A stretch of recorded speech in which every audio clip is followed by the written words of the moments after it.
वकील संशोधन अधिनियम 2025 के तहत दिल्ली नहीं तमाम भारत के अंदर तमाम अदालतों के अंदर प्रदर्शन, प्रोटेस्ट और स्ट्राइक चल रही है।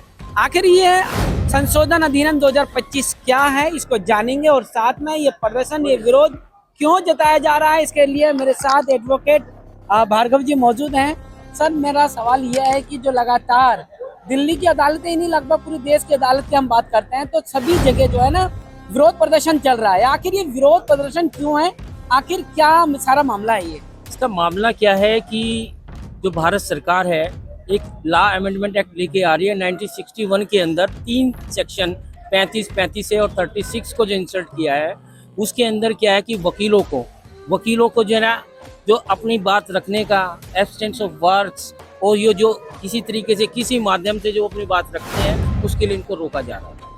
और मिसकंडक्ट के नाम के ऊपर वकीलों को, जिससे वो खुल के जुडिशरी में अपने क्लाइंट्स के, या उस वकील हमेशा वही बोलता है, वो पब्लिक की आवाज़ बोलता है और अदालतों में उनकी वो रखता है, वो ऊंची आवाज़ में या उनकी बात ना रख सके, इसलिए उनको मिसकंडक्ट के नाम के ऊपर ये इन्होंने डिसिप्लिनरी एक्ट करके उनको कैसे जो है ना इसके लाइसेंस छीने जाएं, ये एक किस्म से एक साजिश के तहत ये लेके आ रहा है। क्योंकि इस देश के अंदर 1961 ने आज़ादी से पहले भी जो आवाज़ थी वो वकीलों की आवाज़ थी, जो हमेशा उठती है।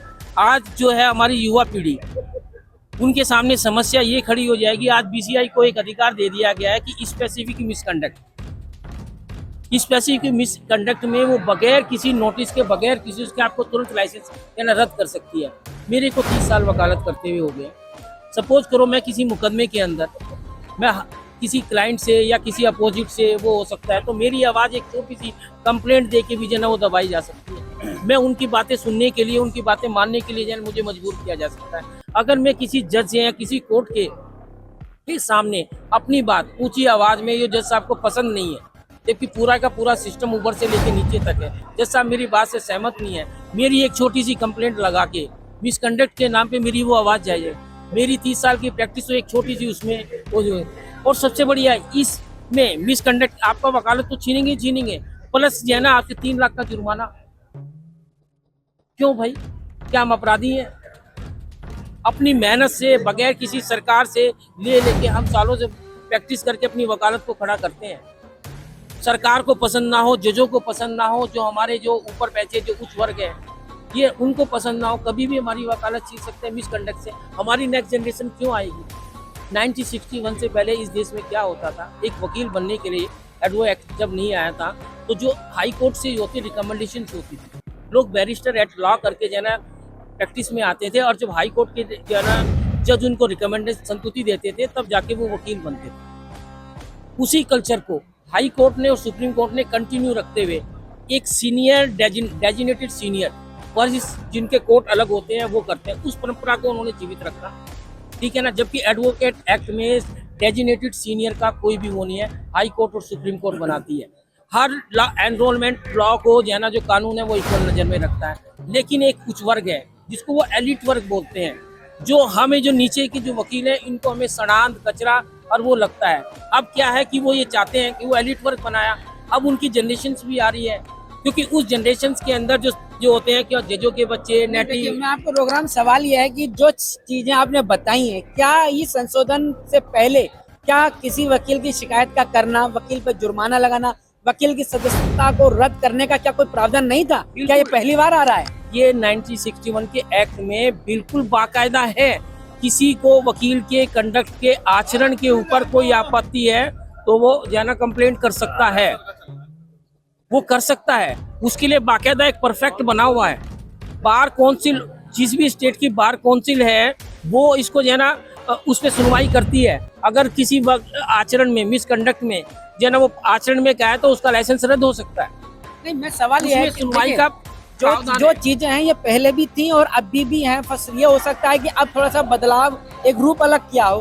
लेकिन सवाल ये है कि जो संशोधन अधिनियम 2025 है, इसकी अगर हम बारीकी की तरफ हम जाते हैं तो आखिर वो कौन से खास पहलू हैं जिसको बदल दिया जाए या हटा दिया जाए? सबसे पहले ही है कि पहले हमारे बार काउंसिल के जो सदस्य, स्टेट बार काउंसिल के 25 सदस्य, दिल्ली के अंदर 25 सदस्य हैं। मेरी कोई कंप्लेंट जाती है तो उनके यहाँ पे मुझे पेशी करके अपनी सफाई का अधिकार था।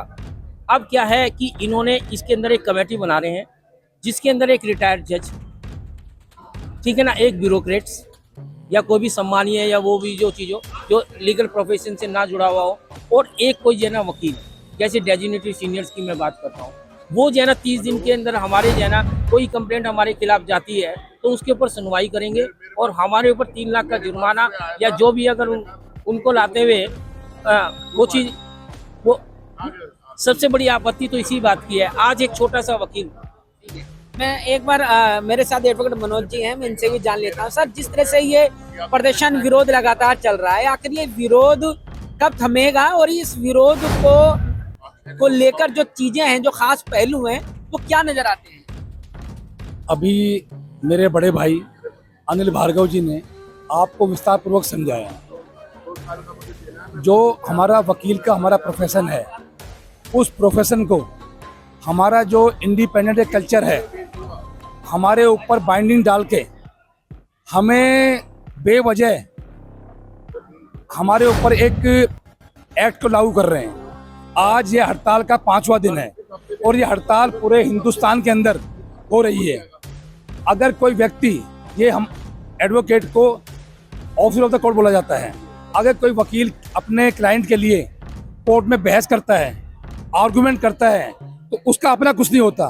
वो जो भी कार्य कर रहा है ऑन बिहाफ ऑफ एडवोकेट कर रहा है। किंतु जो ये नया कानून लेके आ रहे हैं 1961 एडवोकेट एक्ट में, जो ये अमेंडमेंट कर रहे हैं, वो जो नया एक्ट लेके आ रहे हैं, इस पूरे कानून से पूरा जो एडवोकेट का वर्ग है वो अफेक्टेड है। अनिल भार्गव जी ने इसमें अपने ऑब्जेक्शंस भी आगे सबमिट किए हैं और ये बिल्कुल ठीक बात है कि ये काला कानून है और ये काले कोड के खिलाफ है। और पूरे हिंदुस्तान के अंदर कम से कम 27 लाख वकील हैं और 27 लाख वकील इस कानून को नहीं मान रहे और वो केवल ये अपनी कोशिश कर रहे हैं कि इस कानून को वापस लो और हमें किसी प्रकार की भी अमेंडमेंट इस कानून में नहीं चाहिए। अब सवाल ये है कि जैसे कि आप सरकार इस कानून में अमेंडमेंट क्यों करना चाहती है? हाँ, ये सवाल ये बेसिकली क्या है, जब ये कानून वकीलों के लिए है, जी जब हमारा वकीलों, हमने कभी किससे नहीं कहा कि अमेंडमेंट करो, जी तो आप क्यों अमेंडमेंट कर रहे हो? बिल्कुल। भाई हिंदुस्तान का जो बार, हर एक स्टेट का बार काउंसिल है, बार काउंसिल इंडिया है, हाँ। ना बार काउंसिल इंडिया ने, ना बार काउंसिल दिल्ली ने हाँ। ये कहा कि इस कानून में अमेंडमेंट करो। हाँ, तो ये नया कानून किसके कहने पे और क्यों लेके आ रहे हैं? क्यों लेकर सवाल बाकी में मशहूर सवाल है कि आखिर क्यों लाया जा रहा है और अब क्यों। मेरा एक सवाल इसमें यह है कि क्या ऐसा नहीं लगता कि जो अभी बीते दिनों में 30,000 कोर्ट के अंदर भी दिल्ली पुलिस और जो एडवोकेट है आमने सामने हुए थे, क्या लगता है कि उसका कहीं ना कहीं एक बड़ा असर पड़ा हो जिसको लेकर वकीलों की आजादी पर पाबंदी लगाने का काम किया जा रहा हो? हम भारत के नागरिक हैं और हमारे फंडामेंटल राइट्स हैं। हमें लिबर्टी का प्रोफेशन करने का अधिकार मिला हुआ है, ठीक है। और रही बात पुलिस की, या हमारी बात रही, वो अपना काम कर रहे हैं, हम अपना काम कर रहे हैं। हमें कानून, हिंदुस्तान की पब्लिक को हमें कानून दिलवाना है। हम वकील हैं, हम लड़ाई करके, झगड़ा करके हम ये चाहते हैं कि जो अपराध है वो कम हो और जो गलत लोग हैं उनको सजा मिले। मुख्य रूप से जो वकील है ना, उसे रोज बहस करने के लिए पढ़ना पड़ता है। क्या आपको ऐसा नहीं लगता है कि वकीलों की आजादी की वजह से अदालत के जो कार्य हैं उनमें बाधा बनने का काम भी हुआ है? वकील ने कभी भी कोर्ट की प्रोसीडिंग्स को कभी खत्म नहीं करा।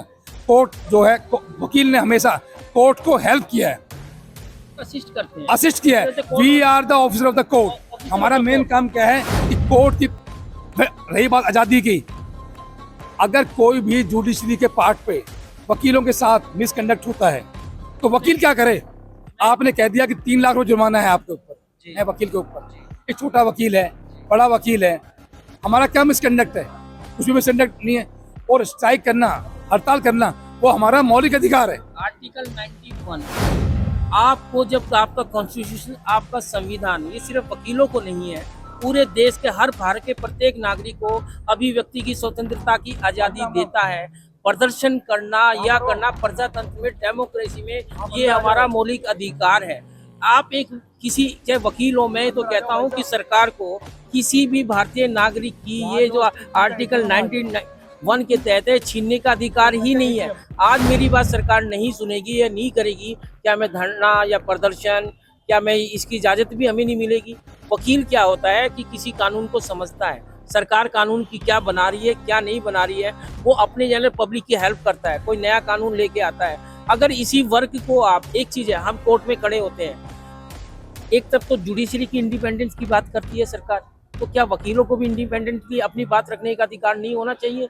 क्या वो इस भय के अंदर, इस डर के लेकिन अंदर 35A के अंदर एक सांकेतिक प्रोटेस्ट का है ना, उन्होंने कहा है कि अगर वकील अगर प्रोटेस्ट प्रदर्शन स्ट्राइक करना चाहते हैं सांकेतिक कर सकते हैं।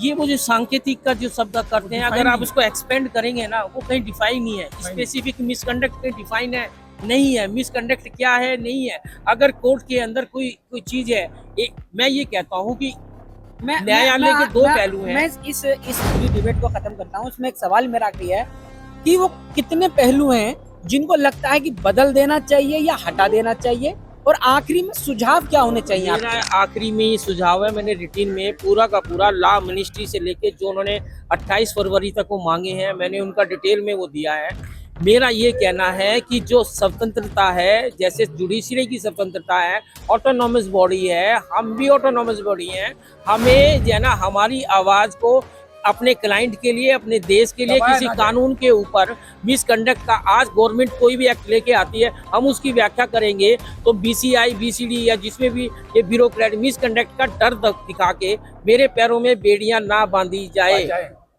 आज़ादी में भी हमने योगदान दिया है और आगे भी हम इस देश की प्रजातंत्र की को रखने के लिए भी हमारा योगदान है।